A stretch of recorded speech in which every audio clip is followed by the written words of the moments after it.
அனைவருக்கும் வணக்கம். பரிகாரம் செய்வது பற்றி ஒரு விஷயம் படித்தேன். அதை உங்களிடம் பகிர்ந்து கொள்ள விரும்புகிறேன். ஜோதிடத்தில் பரிகாரம் என்பது தவிர்க்க முடியாத முக்கியத்துவத்தை பெற்று வருகிறது. இதற்கு என்ன காரணம்?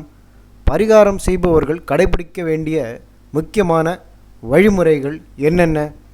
ஒருவருக்கு கிரக நிலை சரியாக அமையாமலும் மோசமான திசை புத்தி நடக்கும்போது மோசமான பலன்களே கிடைத்துவிடும்.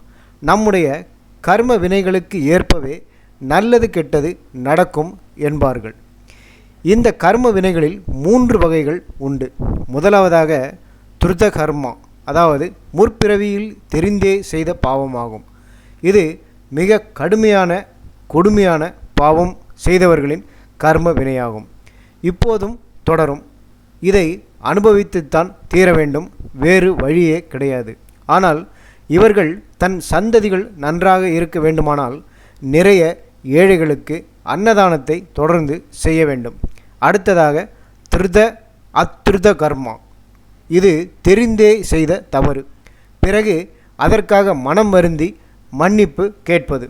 இதற்கு இந்த ஜென்மத்தில் ஜாதக ரீதியாக பரிகாரம் செய்தால் சரியாகி நல்ல பலன் கிடைக்கும். கஷ்டங்களும் தொடர்ந்து வராது. ஜாதகத்தில் லக்னம், சந்திரன், சூரியன் ஆகியோருக்கு குரு அல்லது 9ஆம் அதிபதியின் பார்வையில் இருக்கும். இதை வைத்து ஜாதகத்தில் தெரிந்து கொள்ளலாம். மூன்றாவதாக அத்ருத கர்மா, அதாவது தெரியாமல் செய்த தவறு, மன்னிக்கக்கூடிய சிறிய குற்றங்களை தெரியாமலே செய்வது. இதற்கு எந்த விதமான பரிகாரங்களும் தேவையில்லை. மனம் வருந்தி கடவுளிடம் பக்தி செய்து அதற்காக வேண்டுவதே போதுமானது. இது ஜாதகத்தில் லக்னம், சந்திரன், சூரியன் ஆகியோருக்கு குரு அல்லது பாக்கியஸ்தானமான 9ஆம் அதிபதியின் சேர்க்கை இருப்பதை காட்டி கொடுத்துவிடும். எனவே பரிகாரம் செய்தும் பலன் அளிக்கவில்லையே என்று கவலைப்படாமல் ஒருவர் ஜாதகத்தில் எந்த வகையில் பாவம் தொடர்கிறது என்பதை தெரிந்து கொண்டு அதற்கேற்ப பரிகாரம் செய்வது நல்லது என்கிறார்கள் ஜோதிட வல்லுநர்கள். ஆனால் பொதுவாக பரிகாரம் என்பது குறிப்பிட்ட ஒரு செயலுக்காக நேரம், பொருள் செலவு செய்து பூஜை முறையில் ஈடுபடுவதாகும். இந்த பூஜை மூலம் பிரச்சனைகள், கஷ்ட நஷ்டங்கள், தடைகள், இடையூறுகள் நீங்குகின்றன. பரிகாரத்தின் பலன்கள் எப்போதுமே குறிப்பிட்ட கால அளவிற்கு இருக்கும். ஆனால் தெய்வ வழிபாட்டின் பலனோ ஒருவரின் ஆயுள் முழுவதும் அவருடன் எப்போதுமே இருக்கும்.